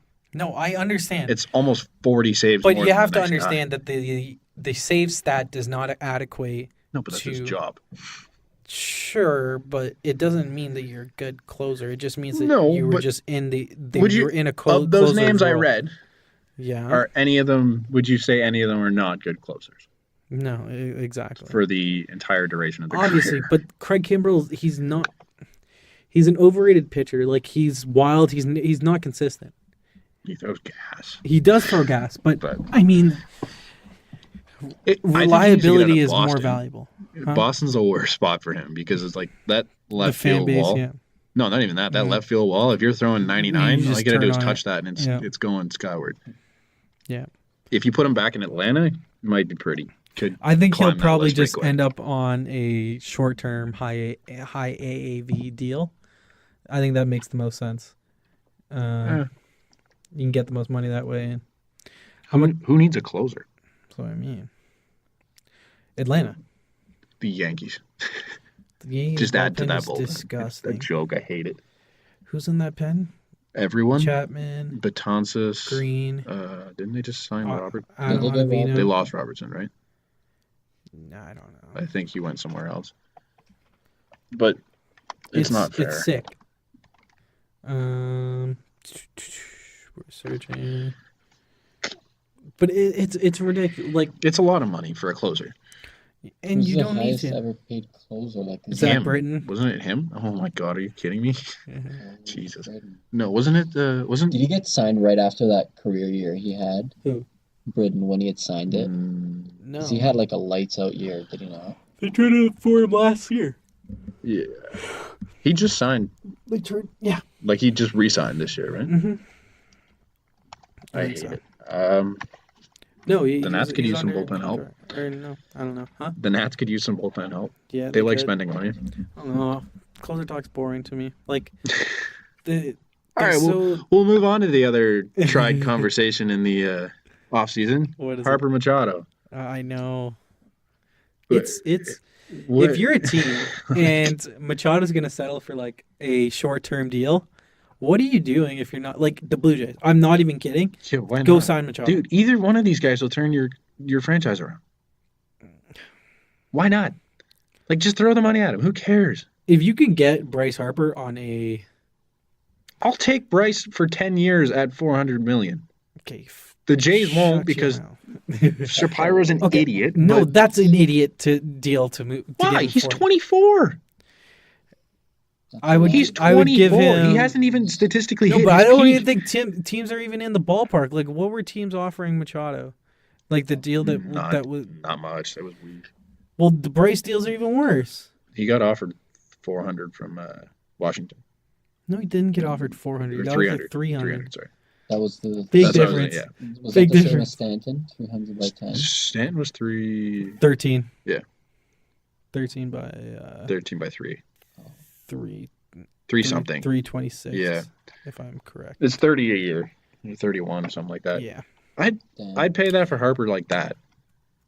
I would but even regardless of even those long-term deals. Mm-hmm. But if you do deals like, I saw like there was a 7-year deal out there for Machado for like $240 or something. I'm like, sign me up, bud. Yeah. Like, shorter term, the better. I don't. No, but either way, like I think he's a cancer. I would sign both of them for 7 years, $240 if I could. Yeah, why not? Your franchise is going to be good for 7 years. Bring Vlad up. Who you are. Legitimately, if we're in Fairytale land this episode, Muzzin got traded for us. We're acting all good. AD's coming to the Raptors now. Like, let's say Bryce. If Machado, if we add Machado and Dallas Keuchel. No, yeah. But if you add Harper and Machado to this Jays team with Vlad, you're at least a playoff team. I don't know if you're a contender, but yes. Bryce made Washington a playoff team, dude. You're the most dick-riding Bryce Harper fan I've ever seen in my life. But he did. Tell me. Bryce Harper's had one phenomenal MVP level year, and he pulled them there, man. Machado. Okay, even better. Machado made Baltimore a playoff team. Maroon 5 cancels Super Bowl halftime press conference. Yeah. Well, I thought you were about to say they canceled the Super Bowl. There's a lot of bad press going around with that. Well, yeah, because you're in Atlanta. Why not showcase Atlanta talent? It's not even that. Apparently, like a lot of people were ripping on them because like the NFL's got the whole thing going on with like the kneeling and this. There's a lot of politics, and they were just pissed that Maroon 5 took it. They were trying to get people to come. Like Maroon 5 was asking people to help perform and stuff, and they're like, "No, I won't do it for these guys." Well, Travis Scott did it, but then they're donating money to. Apparently, they're paying some program. Who? So I was listening to some like no fuck Pat McAfee. Mm-hmm. He was talking about how he thinks Kris Jenner is secretly the Instagram egg because it's like the greatest marketing ploy for Kylie, and it's like it's all this. All you hear about this egg is Kylie and this and Kylie that. And he's like the Jenner Kardashians are ridiculous. We should have an episode on them and they're like how incredible they are. Because it's I find it astounding. It's unbelievable. He was just like they were talking about how like in a hats off kind of way. Like I'm not mad about it in any type of way. It's like good for them. You've orchestrated this incredible ploy. They do nothing. Exactly. Nothing. And Kylie Jenner's a billionaire. Like they started from like the OJ trial and then just went from there. Yeah, I'm sure it had nothing to do with Ray J, but yeah. Well, I mean, like, look, that propelled it. You know what I mean? Yeah. But kind of. They were known because of that. Yeah, fair. Why are we talking about? Because we can. Okay, but so Sunday for the Super Bowl, the Maroon 5 is performing the halftime show with Travis Scott. And why? What? Wasn't there like a protest going on? Yeah. Wait, did they actually do? Yeah, because the SpongeBob the SpongeBob one. Because Matt. No, what's the hell's his name? Who the hell is the creator of that? Yeah, their creator died, so they were. I heard there was like an actual thing going around. Yeah, like there's a petition to get them to play. That's hilarious. That was one of like my favorite songs as a child. It was awesome. That's how they should open it. Yeah. So I didn't understand why the NFL just didn't have like not local, but like people to the area. Yeah, perform. Atlanta guys. There's enough there. Migos. Yeah, they probably don't want to. No, they don't want to. Do you want to perform for those guys as a black man? Yeah. No. Yes. Apparently that was the issue. Like he talked to Cardi B, didn't want to do it because of them. There was like a handful of other people he talked to, and they didn't want to do it because it was the NFL. Like it's like a legitimate problem. But it was because they got Maroon 5. No, it was like Maroon 5 was asking these people. They're like, no, we're not doing it for the NFL because they were also pissed off that the NFL hired Maroon 5 to perform the halftime show. Because it's like, why would you hire Maroon 5? Everything I've heard was that they're like I agree. Like, I heard the same thing after. Like I heard the Cardi B story. Yeah. And how they reach out to other artists and they don't want to. They won't. That's because of the part of the problem. You're telling me that like, why doesn't Drake do the halftime show? What the fuck? Drake has so many songs. Is Drake as big in the States as he is here? Is he?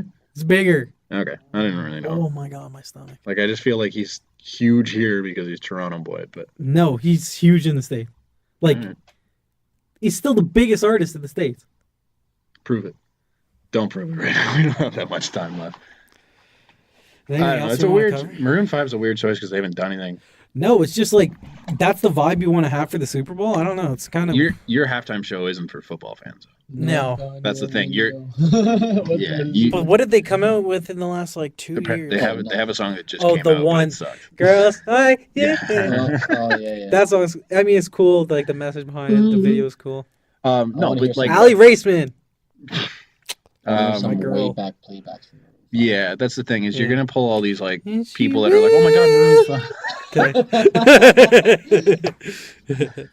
It's a favorite here at the Ace Sports I think podcast. That's probably enough for this one. Ending on Before we go off on too big of a tangent. All right, we'll try to come back to you guys on Saturday. Probably Sunday morning. Sunday morning, it'll be up there, right, prime, fresh for the Super Bowl.